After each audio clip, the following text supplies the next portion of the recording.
All right, are you ready? I'm Quentin Lucas, Mayor of Kansas City. I want to thank you all for taking the opportunity to listen to us today. A few things I wanted to start off with. First of all, it's been a particularly trying time of late for first responders in our community. I want to send my condolences to the family of Independence firefighter David Jamison Jr., condolences to Overland Park Police Officer Mike Mosher's family, and certainly we continue to think about Kansas City Fire Department EMT Billy Birmingham. As we've seen from these line of duty tragedies, our tasks remain quite challenging each day, and there are heroes in our community that go out and do that work regularly for us, so I thank them for that. The next thing I wanted to note was just how serious times still are. There is a significant conversation right now about reopening, and while reopening certainly is part of our narrative and our discourse, we have to understand why we are actually here right now. It's because COVID remains a significant threat. It remains a challenge for too many in our community. Kansas City, Missouri at this point has 730 cases. Our metropolitan area has roughly 3,000. What that means for all of us is that we have to stay vigilant. We have to make sure we're following all of the advice that we've had. And as we have conversations about reopening, we need to actually understand that that doesn't just mean reopening and forgetting all the work that we've done up to this point. We have to make sure that we maintain social distancing. We have to make sure that our business community, and I've been heartened by it, are following important steps to keep their patrons, their employees safe, and all of us safe. And then we all have to actually make sure we're working together to try to make sure we're stopping that next outbreak, that we're containing this virus as it continues to spread throughout the community. I know it's not lost on anyone that last week the National Football League announced its schedule, including the Chiefs kicking off on September the 10th.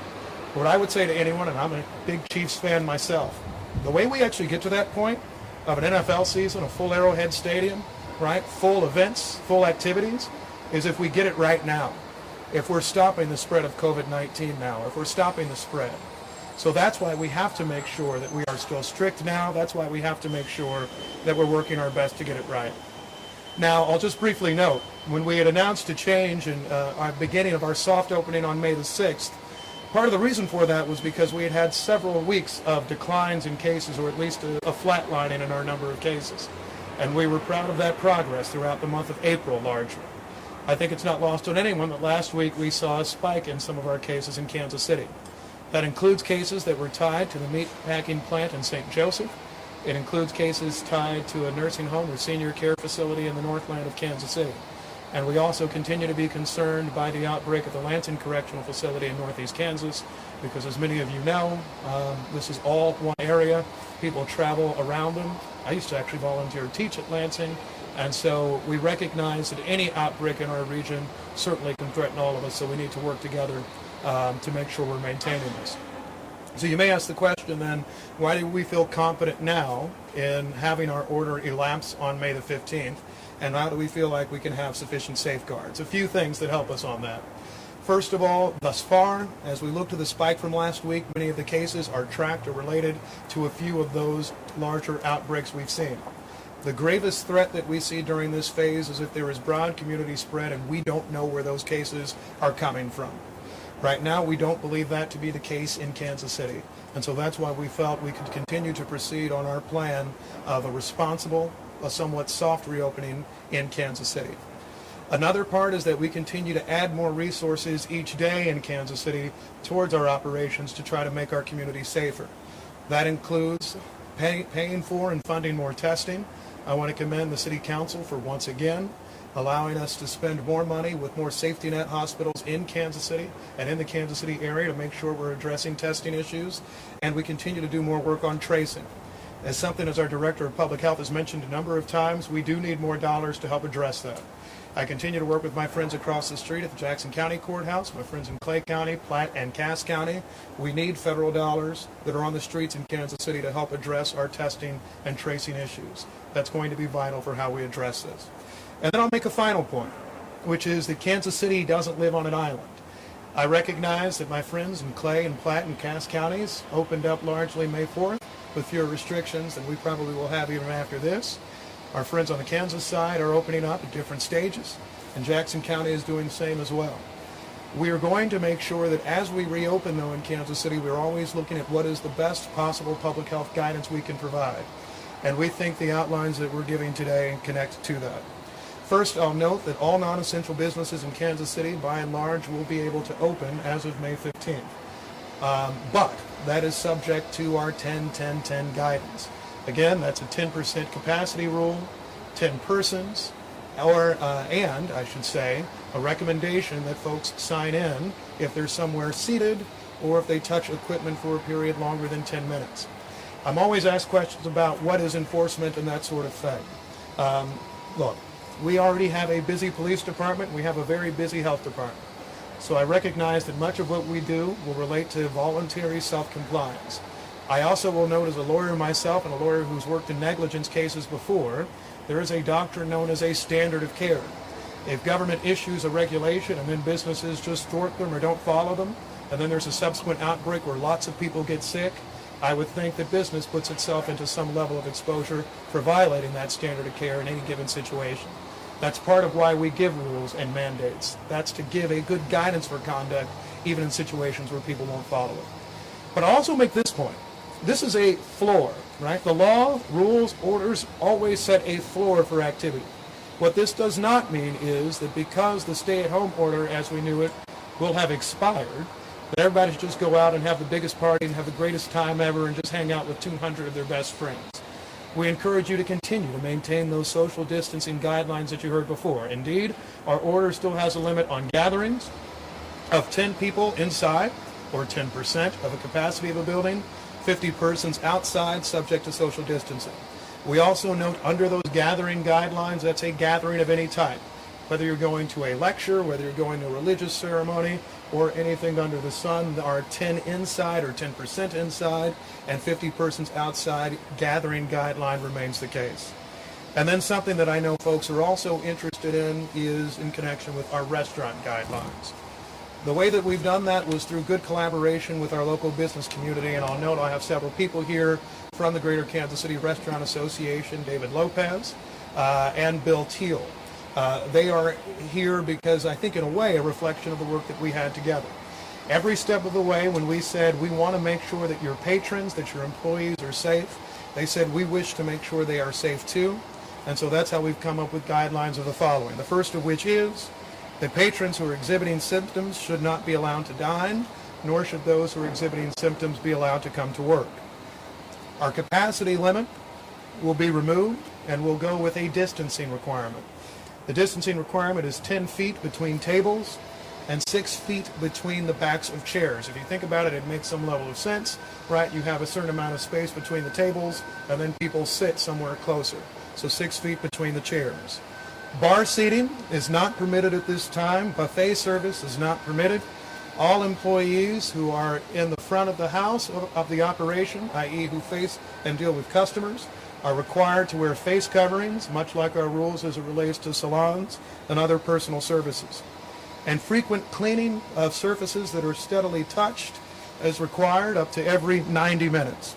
In addition to that, our restaurant industry and our bar industry will need to work with the Director of Public Health to make sure we're following those guidelines along the way. These rules apply to restaurants and taverns. However, we will note that taverns, bars, right, will need to have persons seated. And so instead of having a crowd that can just move around kind of randomly, we'll have those same rules about spacing requirements as it applies to taverns.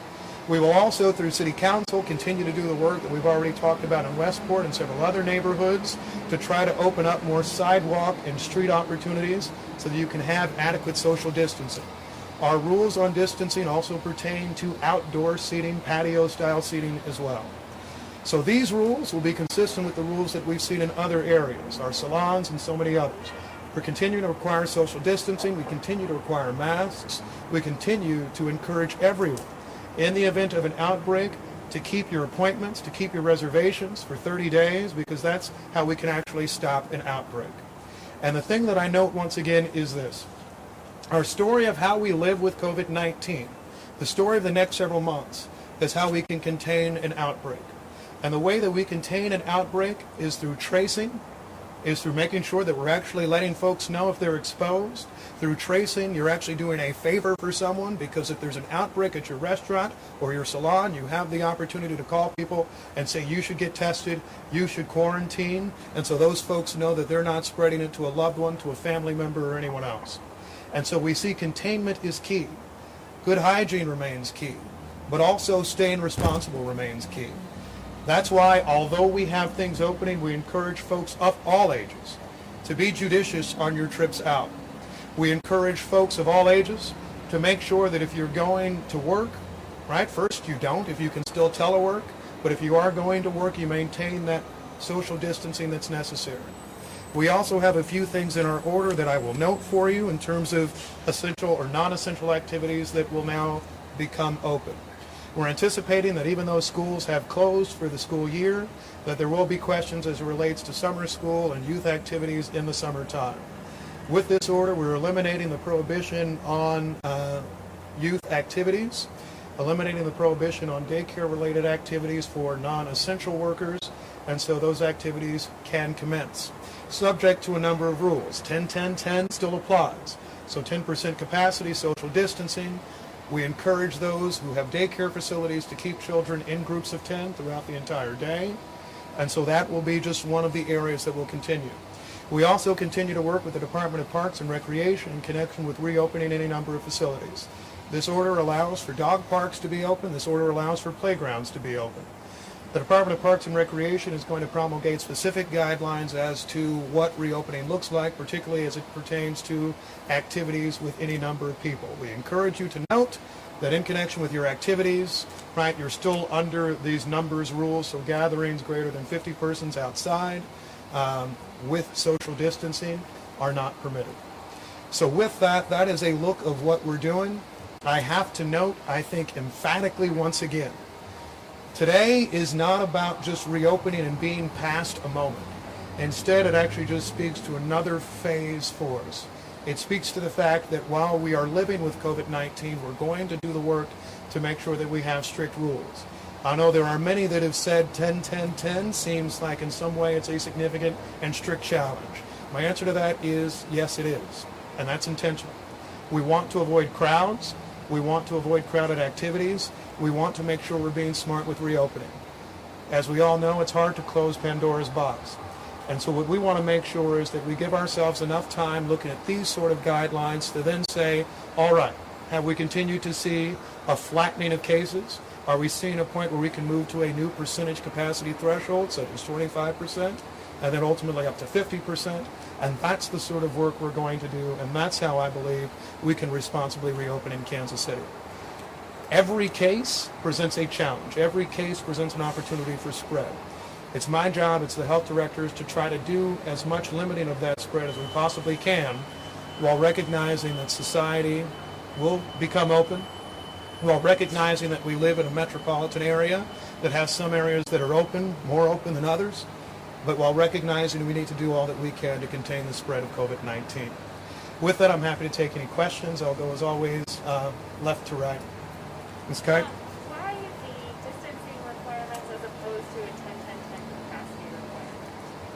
Why the distancing requirements as opposed to a 10-10-10 capacity requirement? So the question relates to and sorry, John's my shouter, why a distancing requirement as opposed to a 10-10-10 capacity. In our conversations with the Restaurant Association, we noted, first of all, in a lot of restaurants, 10 feet itself is actually a fairly stringent guideline in terms of how the spacing will go.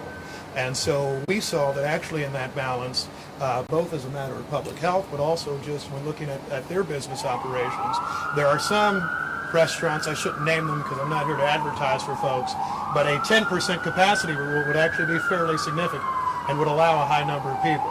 Whereas what we were most concerned about, and sorry, it's a day in Kansas City, what we were most concerned about was the idea that we wanted people to have more space, we wanted to avoid more crowding, and what I understood from my friends in the Restaurant Association and certainly the Director of Public Health was that if we keep that 10% from edge of table to edge of table, you're allowing for that greater spacing between people. You're allowing for waiters and waitresses to pass without bumping into people. And frankly, you could see an easier approach to enforcement in that given situation. So it was really that combination that led us to go with that metric for them. Yes? Are there other requirements such as people menus? Yes. So there's a whole list of requirements, and we'll have frequently asked questions up on the Kansas City, Missouri website soon. So if you go to kcmo.gov, or if you search for coronavirus, you can find our guides there. But yes, just to note all of them, we require, in addition to face coverings, single service menus that can be thrown away after one use, or cleaning and sanitizing menus between every customer. We continue to talk about that logging requirement, or at least recommendation, which we encourage, and I know many of the restaurants I've talked to say that they have no problem keeping their reservations and that sort of thing. And then certainly a ton of sanitization type requirements and issues. Michael? Why are restaurants catching a break here when other businesses are not? In the sense that they're not going to be 10-10-10. Why are restaurants catching Sure. a break when other businesses? We've always looked at why are some restaurants, and repeating the questions for anybody watching, why are some restaurants under 10 or not under 10-10-10 while other businesses are? 10-10-10 is going to be the default rule for every business in Kansas City unless there is actually some stricter guidance. Because restaurants themselves are actually fairly closely and highly regulated by the Department of Health already, because we go to inspect them with some frequency, it's our view that we actually already have a relationship where the Department of Public Health will more frequently actually be going in for inspections of restaurants to make sure they're complying with the rules. Compare that, for example, to a law office where we almost would never go. And so that's why we have clear, consistent guidance for non-essential businesses more broadly. Restaurants, we think that we're actually able to make sure that they're following those rules more significantly, and that's why we're allowing them to have slightly different guidance. I also am of the view that I'm not sure that a 10-foot between tables requirement, depending on the size of your restaurant, is actually looser than 10-10-10 is. If you are in a certain space, right, 10% and the 10-10-10 rule is actually based off of building capacity. And one thing that I think was actually kind of lost in that is building capacity is a lot larger than you might think. For example, the lobby of City Hall, where almost no one ever sits, probably would allow in excess of maybe 150 persons to actually congregate there. So therefore you could actually have more activity. A 10-foot spacing requirement, however, is actually fairly significant, making sure that we can still keep that space between tables. It's for those reasons and a number of others relating to restaurants, the fact that people are eating right there, there is a potential for transmission there, that we thought our clear distance-based guidance, which can be measured by the Department of Public Health, provides us better protection than actually just a capacity guide. And kind of some of the spirit of our percentage guidance under 10-10-10 was that we're trying to avoid the existence of crowds. And so in trying to avoid crowds and congregating and that sort of thing, we've actually said, well, having fewer people in a venue at least allows us to do that. Now, granted, people can go to different spaces and that sort of thing, but that was the work we're trying to do. In restaurants, we have the same concern about crowds, but it's really kind of about not having something jump from one table space to another, and that's where we think 10 feet actually addresses that concern. Mayor, what will you do, or what are the regulations call for in terms of people waiting for a table? Sure. They're under the same social distancing requirements, so 6-foot spacing in waiting. I imagine in some venues that would mean that folks cannot wait inside, and so that would be outdoor waiting. It would mean coming just in for the reservation itself. I have faith that our restaurant businesses will be able to do that, but no, you will not see groups of people lined up in that same kind of small cubby area. In the same way that we've moved our press conferences outside, I think you will see, particularly in our spring and summer months, more utility of the outdoors and spacing, more people just coming in to eat, waiting in cars, that sort of thing, which we've already seen actually in the provision of personal services in Kansas City thus far. One final question here. The Restaurant Association does not have a lot of pubs and tavern membership. People can't stand or sit at a bar. There are a lot of facilities that won't be able to. We'll be back to the same claim that the Restaurant Association is making on the 10% occupancy, that it's not a workable business. So in connection with bars and taverns, I think we were as flexible in this phase of openings as we could be. Dr. Archer and I had a good conversation actually with some of the Restaurant Association folks who I think were looking out for their brethren who might be in the non-food service side of things. It is our view that this is the safest that we could do for reopening. To the extent that a facility of any sort can't comply with our rules, whether they be 10-10-10 or the restaurant-specific rules, then we understand that they likely will not open. This is as a matter of public health and public safety. This is why these rules exist. This is why we have strict rules, because it's our view that right now the best way that we can maintain safety for someone is having strict guidelines, either as it relates to capacity or strict guidelines as it relates to the spacing that's going to exist between places. My job is not to be a bar owner, God bless them. It's not to be a restaurant owner. My job is to be mayor and to look out for everybody in Kansas City.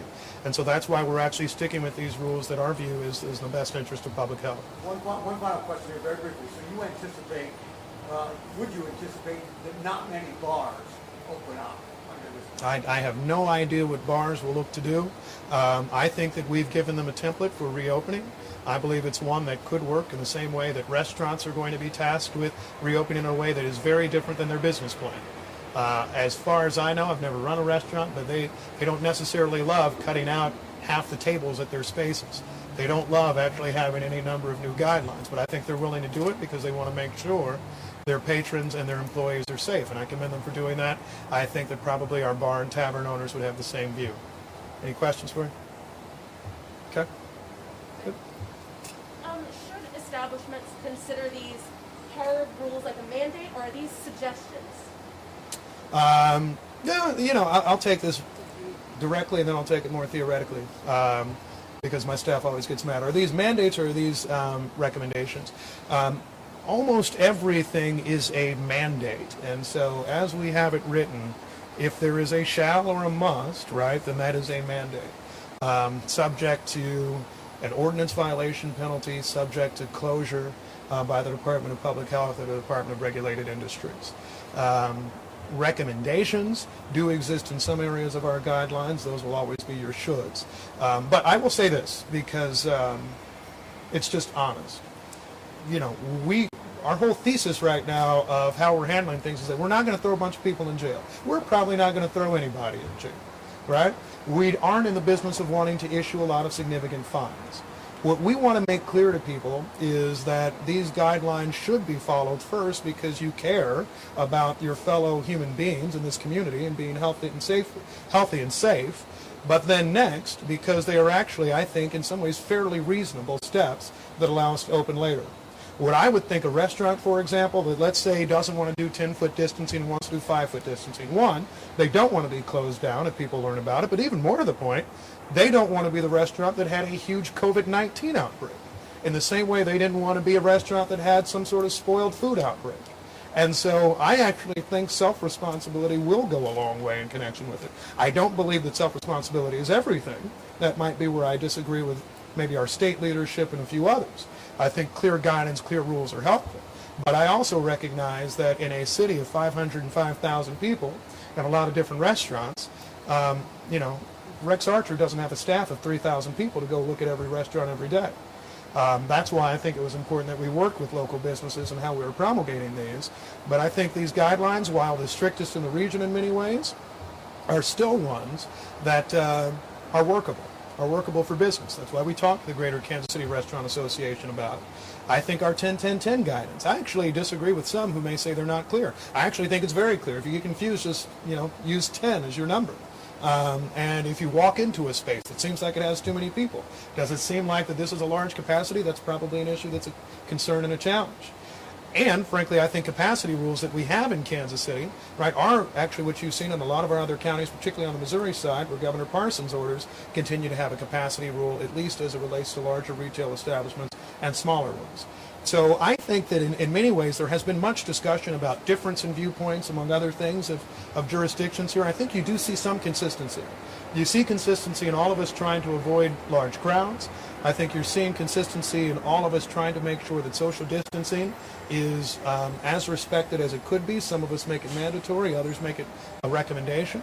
And I think you're seeing consistency in every jurisdiction around here, trying to do more work with testing and tracing and containment, knowing that that's the way that we actually fight this long term. One quick follow-up. Yes. From earlier. Yeah, he got 4 of them, so you're fine. For a tavern that traditionally offers only bar seating, at this point they should be looking at table seating or a different way to accommodate people in their place of business? I think the answer would be yes, and it can be cured as simply as having chairs that are in spaced areas. And I will note this: there was one mistake in what I had seen in a media report. We have 10-foot requirement between tables. It's 6 feet between parties of people, not individuals. So you don't have to sit at a table 6 feet away from your spouse or someone else you're eating lunch or dinner with. Instead, you can go to a restaurant and be in a closer set with the party that you are with. You, however, need to be 6 feet at least physically from another party. And so for bars and taverns, that would be a similar type of guideline. Yes, ma'am. When you announced the 10-10-10 rules a couple of weeks ago, one of the reasons that you felt like it was safe was that continued decline in cases. Yeah. Does last week's spike disrupt that line, if you will? And if so, is it safe to continue reopening businesses? Last week's spike certainly arrested the progress that we were making. And it certainly made us reevaluate, I think, the steps we were taking on reopening. I think it made us actually in some ways stick with the 10-10-10 rule guidance. I know there were some who wanted us to move to a 25% threshold, but I think it's premature for us to actually jump up in our capacity guidance. And I think that we will continue to measure spikes for how we change between the different levels we're in. In Kansas City, we have this percentage capacity rule. We've used our 10% guide as how we can look to a number of operations and businesses. I think we will continue to stick with that until we are confident enough that we're at a point where we can say the community is safer and we can have more folks that are coming in to open establishments that have a crowding capacity. And at what date or by what criteria will you consider that next step? We continue to look to new infections. On a week-to-week average, I think we continue to plan to enhance our testing and tracing capability, and hospitalizations are always relevant. We're at a point now where I think we are okay with where we are in hospitalizations, but certainly if we see a change in that, then we would address it. In terms of when we would look to come back to you with a new order, always depending on certain variables, but this order runs through May the 31st. So we would expect to have other guidelines perhaps for the month of June thereafter. I know I do get questions sometimes as it relates to events. There are people that call me and say, Mayor Q, I'm going to have my wedding in June. Can it happen? First answer is we don't know. I think it's easier to predict based upon just the rules that exist now, which is if you can have 50 people outside and be socially distanced, then your event in June is fine. Until we get closer to that point, until we look at the data, until we get further advice from Dr. Archer, we're not in a position to actually have clear guidance on that, although we all certainly hope. It's why I made the Chiefs example before. I'd love to be there with 78,000 people at Arrowhead Stadium in September. How we get there requires us to make sure that we're actually containing, make sure that we're seeing a decline in cases, and making sure that we are out of the woods as best we can be. If we can't do that, then we will not be there in September, and we'll have more concerns long term. Yes, ma'am. For businesses who have been allowed to be open just under the rule of social distancing, like grocery stores and Yes. liquor stores and all that kind of stuff, will they be under the 10-10-10 rule as well? Because, there's kind of willy-nilly just having that, just people stay away from each other, some do, some don't. So are they now under that 10-10-10 rule as well? So larger businesses, so for example, your grocery stores, your home goods stores, essential businesses are not under the 10-10-10 rule. However, larger retail establishments, by order of the governor of Missouri, remain under a 10% capacity rule under that order, and that does apply in Kansas City.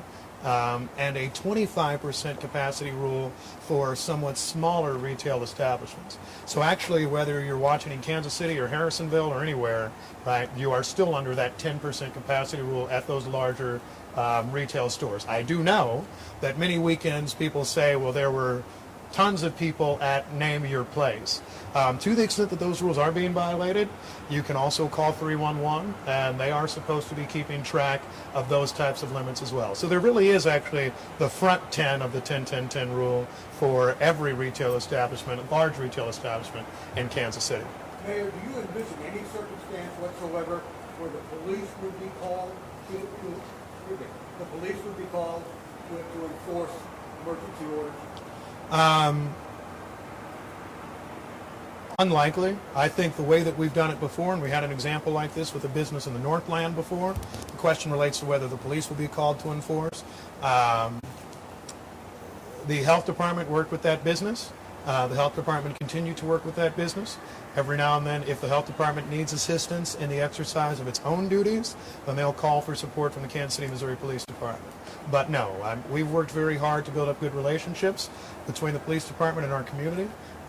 We will not have police doing things like policing the wearing of masks. We won't have police doing the things like I think you saw recently in the city of New York, where there were park rules that were being enforced and police were exercising some authority there. I think what we're trying to do is make sure that we're using health, regulated industries, and others, and where the police department can provide assistance. They've shown a very kind willingness to do so. We've appreciated that, and we'll continue to call them on that. But no, we are not trying to have a great large enforcement force that's running around the community. What this is about very simply, and this is why we have press conferences and this is why we talk to people, we're trying to appeal to the good senses of every business owner. We're trying to appeal to the good senses of every person in Kansas City. All right, if we take these steps now, right, we can contain the spread of COVID-19, we can make our community safer, we can make people healthier. I understand that reopening would start happening. If I had my real druthers and lived in a world that was just about Quentin Lucas rather than everybody else, we probably wouldn't be here today even talking about reopening. But I also understand that Kansas City's not on an island.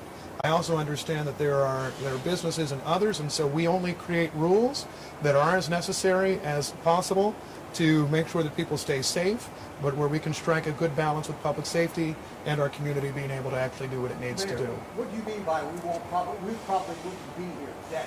Very strict guidelines would be in it. Yeah, I as a person live in some ways somewhat differently than perhaps some others would. So I'm personally probably not going to any number of establishments for a while. I actually haven't been to a large retail store, although I could have been, for probably the entirety of this order. I would encourage a lot of Kansas Cityans who may be watching right now and are concerned to consider the same step. I would encourage them not to go out for lots of activities, not to go out where it's not necessary. I think that is now at the point of an individual choice in a number of different ways. We continue to have rules to make sure large crowds won't congregate, but I think with reopening, whether it be in Kansas City or anywhere else in this metro, everyone should limit their trips. Everyone should actually look to maintain social distancing, wearing masks in public to the extent possible. I've been asked the question sometimes, will Kansas City, Missouri mandate the wearing of masks? The answer is it's unlikely that we will. Part of the reason is because, it's likely something that we can't necessarily enforce every person walking down the street doing so. It doesn't mean that we don't very clearly recommend it. And so my view is that we'll continue to make sure that we're recommending, I think, important steps for all of us. But no, I think as an individual, we should all try to do what can make us most healthy and safe. And I have no interest in exposing my family to any risk because I'm out and about too often. Yes, ma'am. I just want to have a question in regards to the zoo. Yes. What type of rules do they follow in order to reopen, or should they reopen? So the Kansas City Zoo and everyone in the Department of Parks and Recreation are working on their own steps towards reopening. By virtue of the order that I'll be signing today, they'll be in a position where they can reopen. However, they are trying to make sure that they're going through the work to be prepared. A few ideas that they've already let out, and they'll be giving more, include the following. One is eliminating those areas where you would often have a zookeeper who speaks to a crowd of people. Eliminating areas where there's common touching. If you've been to the cafeteria area of the Kansas City Zoo, that's but one example. And I think you'll see other guidelines coming from the zoo and other parks and recreation facilities and the Kansas City Public Library to make sure that we're sanitizing more surfaces, that we're avoiding crowds where they may congregate, where we're doing all the necessary steps to make sure people stay safe. Okay? Thank you, everybody. All right. Thank you, everybody.